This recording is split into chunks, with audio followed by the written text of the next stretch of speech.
Ang talento usa ka natural nga katakos nga kalit mo tumaw sa imong kaugalingon. Kini mao ang kahanas nga makuha gikan sa abilidad ug makuha pinagi sa pagkat-on ug pagpractice. Ang uban nga adunay talento kalit lamang nga motunga sa imong kaugalingon.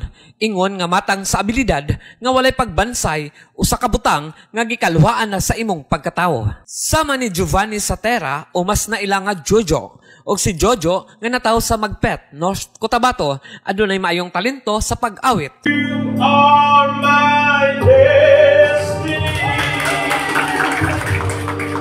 You share my memory. You are my happiness. That's what you are. Ako dahil si Giovanni Satera. Giovanni Jojo Satera. Number 13. Bata pa lang siya, gibansay na siya sa iyang amahan sa pag-awit. Tungod kay nakitaan nga adunay potensyal sa pagkanta. Sa ako ang pamilya. Una first ako ang papa. Ang papa ginako mo ay nag-train sa ako sa kining akong singing career. Iya akong ginalumos sa sapa ba. Dili lumsan nga kanang mawa na ang kining ginhawa kun dili iya akong gina-train nga sitawag ani kanang kinaraan nga style ba. Ilublob ning liog ani nga ang ulo raan mo gawa tapos gitsinggit. So akong pamilya nakadiscover sa akong talent. Yan 3 years old pa ko na-discoveryhan ako akong talent sa pagkanta. Hinungdan nga gipadayon ang pagkanta ug bisan asa siya permi gasalmot sa singing contest sa North ug South Cotabato ug bisan asa nga bahin sa Mindanao ug sa Visayas apan kinsa man jud si Giovanni. By the way, si Giovanni Satera di ay simple nga tao lang, no? Dinhi sa Municipality of Magpet, ipanganak ko sa Barangay Bantak.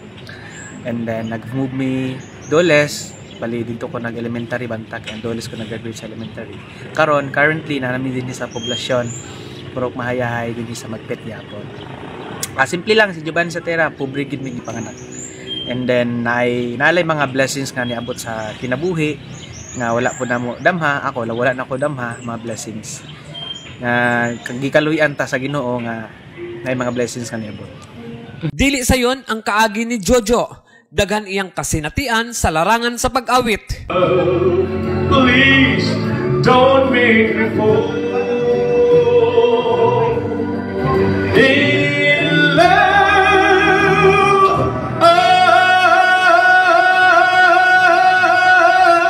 again.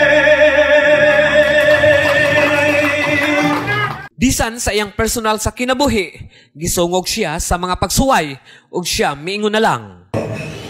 Kung sa pamanay nga madungog, ng mga uban ng mga isyu, di natin noon. Adunay higayon nga nawad-an na siya sa paglaom, kabahin sa iyang karira, dungan sa pag-eskwela sa kolehiyo, kay gusto niya nga sa iyang pagkanta, pangandoy niya ang madungog sa tibuok kapupudan. Sa social media nabasa na ko, sumutong nag-audition ko, college ko ato sa Assumption College of Davao. Then nagsali ko, nakuha ko sa first level, second level, pero wala ko natawagan. Dili lang man kaisa ko nag-audition sa tawag ng tanghalan. Ang first season sa 4 ka quarter na audition na nako na, pero wa jud ko nagipalad. Oto nga anak ko nga dili siguro sa ako aning tawag ng tanghalan. Iuli na lang ko dinhi sa sa Kidapawan. Kayo taas kay pila siguro mga 5,000 more than 5,000 ang nag-audition. Isa pud ko sa gipalad. Pero wala na ako nag-expect na kay first level, go second level, third, tapos kaupat nga level.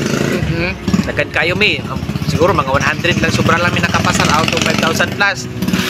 Wala ko nag-expect nga matawagan pa ko kay mao magyapon ang process atong una na kong pag audition, Magpet. Magkapi-kapi ko ana. Just nawag man, sir, this is from management of tawag ng tanghalan nanana. Bilo, mao na gid ni.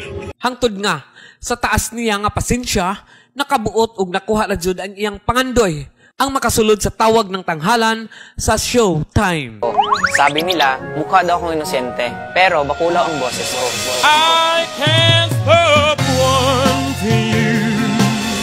I said it's useless. you say. At dyan ko nakuha ang puso ng mga hurados kung bakit naririto ako ngayon sa semifinals. Apan, pagkahuman sa hugna sa musika, gisulod ni Giovanni ang kalibutan sa politika. Bisan pa man sa iyang padayong pag-eskwela, kay gusto niya nga maghuman sa kurso nga iyang gikuha. Tuloy-tuloy na to, ang na grand final, semi-finalist ko, ang na grand finalist. Grabe ang blessings nga gihatag sa Ginoo sa ko. Gitanaw ginako to siya nga blessings nga gihatag sa Ginoo. O gina-cherish na ko to siya nga mga blessings. O hangtod karon mo nang reason nga nakabalik og eskwela pod. So graduating nako sa Notre Dame of Kidapawan College, taking Bachelor of Science in Physical Education, major in Physical Education.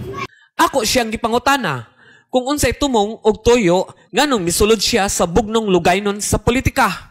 Ang motibo sa akong pagdagan para sa kamaayuhan. So kung unsa man ang mga maayo na to nga pwede mahimo, labi na dinhi sa Municipality of Magpet, ato ang buhaton og aksyonan pinaagi sa paghimo og mga maayong butang. And then unahon gyud nato ang Ginoo sa atong kasing-kasing ug ang gugma sa atong isig kaingon kay mao gyud na ang pinaka number 1. What is life? Ang life is isa lang. Life is short ba? Kumbaga, kung isipon nato siya sa makadagan o palawumon pa gyud nato, isa lang ang kinabuhi nato. Millions of people around the world na i-waste na to ato ang kinabuhi sa negative, i-waste na to kinabuhi sa problema nya mga manghihapon tanan din sa kalibutan. Dito na lang ta mag-focus sa mga maayong butang, maghimog mga maayong butang, kung na may mga problema, trials, pangitaag solution, kay tanang problema masulban.